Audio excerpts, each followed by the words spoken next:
those that know me and my family pretty well know that these aren't just songs, but they're stories and they're testimonies of a long road. And just to give you guys a little, backstory, me and my wife, we've gone through a lot, but I'll try to give you the Reader's Digest version. So, growing up in a pastor's son, typical, church family. And then, so not a whole lot to really talk about there, just your typical church family. And then when I was 15, I had a 10-year-old sister that got cancer, and she ended up dying. And that whole 6-month process of her being, in and out of Shands Hospital and going through bone marrow transplants and all that stuff, it kind of wrecks you a little bit because you're praying, you're standing on the Word, you're believing, and then she doesn't get healed. So it kind of jacks your theology up, So you move past things and you try to, try to make sense of God in some way. I try to say, well, this doesn't really make sense to me, but I know not serving God seems stupid, so I've got to figure out how this works. So you end up kind of distancing yourself. God, the trust is kind of broken a little bit there. And you go on through life. And then I meet my wife, and we decide to have children. And so we go through the process of, doing that. You think it's just going to happen the first night. But that's not life. So you go through that, and we end up having miscarriage. It was, it was hard. We kind of pick up the pieces, try again, have another miscarriage. I'm like, man, this is strange. I don't really know what's going on here. So I remember just praying, never harder than my life. And we get pregnant again. We have a beautiful son, Isaac. He was literally a miracle. And so we enjoy Isaac, and we enjoy him for a year and a half. And we decide, well, we're going to try again for another one. Miscarriage. 4 miscarriages. So here we are, 6 miscarriages, and I'm under 30. I'm like, man, I don't know how much I can take. So miscarriage after miscarriage, there was this disconnect with me and God, because here I am still trying to make sense of things. And being a worship pastor, being a pastor, anything of the sort, it messes with you because you know what you're supposed to believe, you know what you're supposed to do, but you really don't feel it. Your heart's broken, and you go through the motions. How you doing, brother? I'm great. You really don't really want to know. That's how it is. And we put on these fronts, and finally just came to a point where I all this was going on, and my dad, pastor, my mentor, ends up falling into adultery and ends up leaving the ministry, leaving my mom, leaving everything. And so just all this pressure, and I was like, I just can't deal with this anymore, because that doesn't fit in my God box,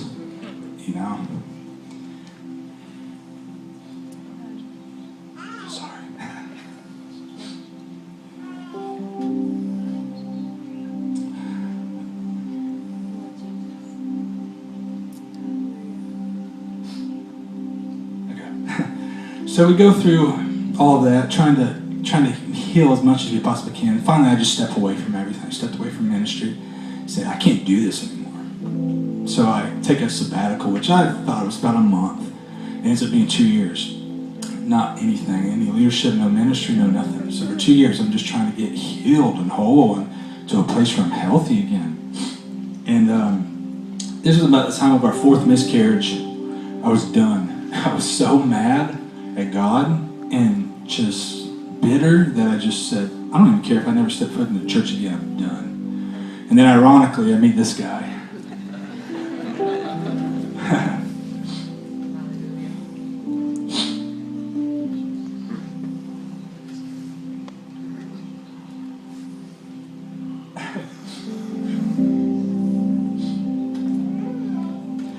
And we ended up actually shooting a wedding together, both photographers.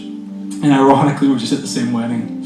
And if there had been anybody that had been like churchy, came up to me, I probably would have punched him in the face. You know what you're supposed to do, get back into church, you're straying from the Lord, blah, blah, blah. And I was so mad, and I didn't want anything that tasted or looked like that. I was just done.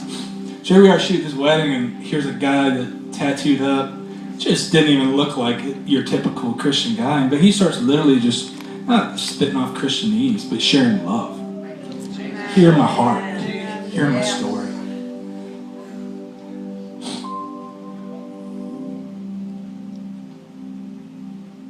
I'm going to get through this.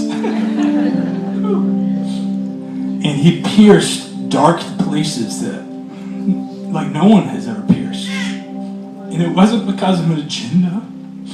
It wasn't because he wanted to be his worship leader. He wanted to be his friend. It was because he saw someone broken. He said, he needs to be free.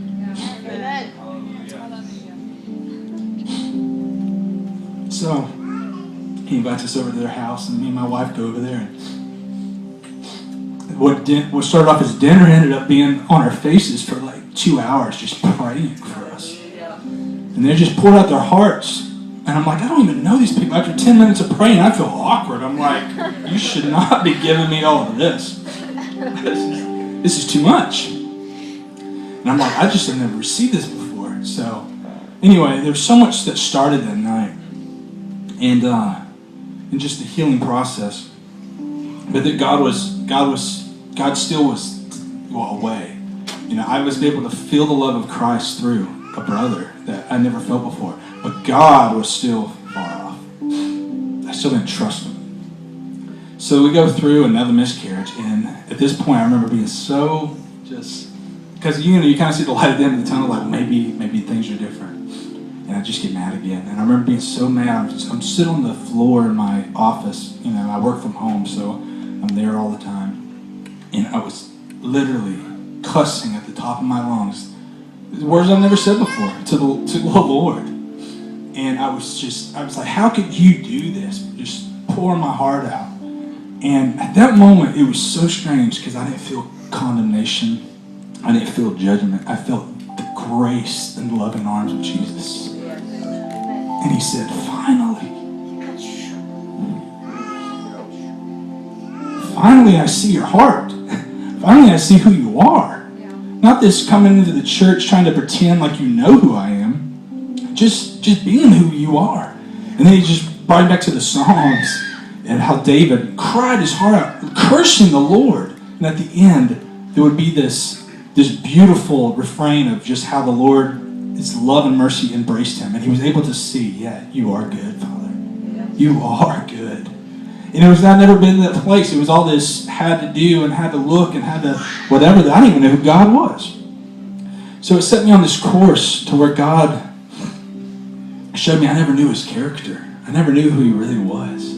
I never knew who I was. So at that moment, I just trashed everything. I said, everything I know about God, everything I think, I'm trashing it. And I asked God, I said, I want you to restore who I am in your eyes. Not for anybody else, not who I think I am. Tell me who I am. And tell me who you are. Literally show me who you are. And in that, I found that God, the Lord is good in the good times and the bad. He's beautiful. He's so gracious. He's so loving. There's a lot of people here right now who you look at a place where you're going through a circumstance. Maybe you're going through a sickness. Maybe you're going through a hard time, and you're trying to make sense of it all. And you even put that label on yourself saying, well, God's trying to teach me discipline. God's trying to, because it's the only thing that makes sense. It's like God's trying to teach me something. Well, I'm telling you, would I ever allow my son to go get hit by a car in traffic to teach him something? And the spiritual father's love is so much greater than mine. Like, this is a human. I don't even know what love is, but I would never do that to my son. I would never allow him to go in there and just say, well, look, Isaac just needs to learn something. That's not the heart of the Father. And I'm telling you right now, I believe there. I've been bound by that. And God had to open my eyes that there's a true enemy who's trying to destroy you.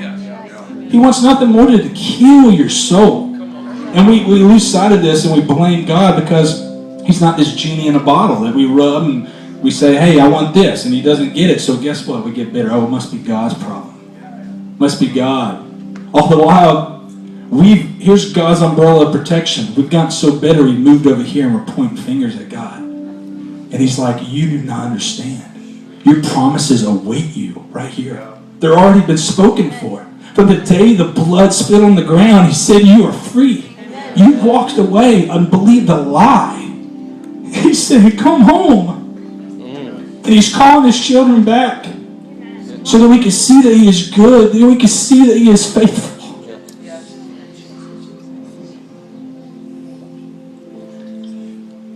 So we try again. He said, this is it. We're going to try to have another baby. And we were like done. We said we're happy with one. But actually, no, this one we didn't even say. We just got found out pregnant. We didn't even talk for 2 days. She threw me the pregnancy test at me. I was like, I don't even know what to do with this. So we didn't even speak for 2 days. And then we were like, we got to talk this, address this. So we're like, all right, we're doing this. It was so clear. It was so funny.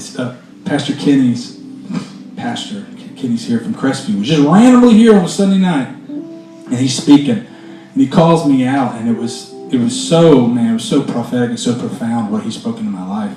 But that night the Lord said, what wouldn't you do to save this child? You're asking all the time, you're saying that God has to be a certain way, he has to be all these plans, but what wouldn't you do on a command of the Lord? I said nothing. He said fast for 40 days for this child. And I was like, okay, but why? He said, you don't understand. The devil's been stealing your seed, stealing your legacy, stealing what the Lord has called your family to accomplish on this earth. He's stealing it. And you're back pointing your fingers at the Lord, and the Lord's trying to mend it and secure what he's already given to you. He said, the only thing that's going to be broken is through prayer and fasting. So I said, okay. I did it, and I remember even a week after I started the fast, Christy's body's going through this miscarriage again. She was terrified, devastated. We go to the hospital, and she's already talking about, we need to schedule the DNC. We need to just take care of this. And I know she's mad at me because the whole time I'm singing, Lord, you are good. I'm like, I believe. I said, he will not set me on this course to fail. If the word of the Lord speaks to you, it's because there's a promise. You don't do anything in vain. He doesn't do that. So we're there, and they do the ultrasound. They said, we have to do an ultrasound. We just wait and see. Do the ultrasound. Little baby Jude's kicking in there. Perfect heartbeat. She's like, she's bawling. I don't understand. And it says, that's the point. We're not supposed to understand the ways of the Lord. And here all this time, I'm trying to understand it. So we finished that fast out, and we have a beautiful, right there on the floor, beautiful baby, healthy boy named Jude.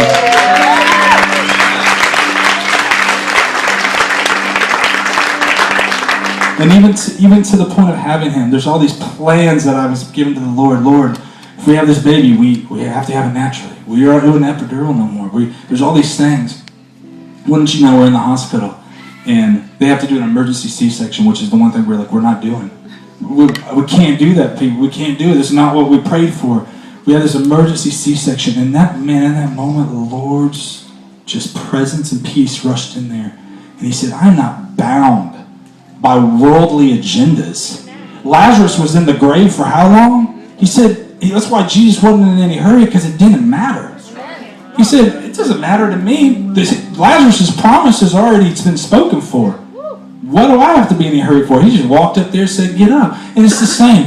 Epidural, C-section, whatever your thing, whatever treatments, cancer, whatever you're battling, it doesn't matter. God's promises are on the other side, and God doesn't sit there and ordain these things. I'm going to give someone cancer. The thing is it's in your life because it doesn't even matter to God. God's promises are true for you. You need to walk in the destiny the Lord has for you, and stop focusing so much on the circumstance and give glory to the Lord. And that's what these songs are. This next song is called Just a Little Bit Longer. And in this time of fasting, God was saying, just a little bit longer. If you wait just a little bit longer, you will see who I am. You will see the true character of the Father. You will see who I really am, and you will see it in your Son. And I just waited and sang this song until he was born. And it's like I got it. I got it who he truly is. So here we go.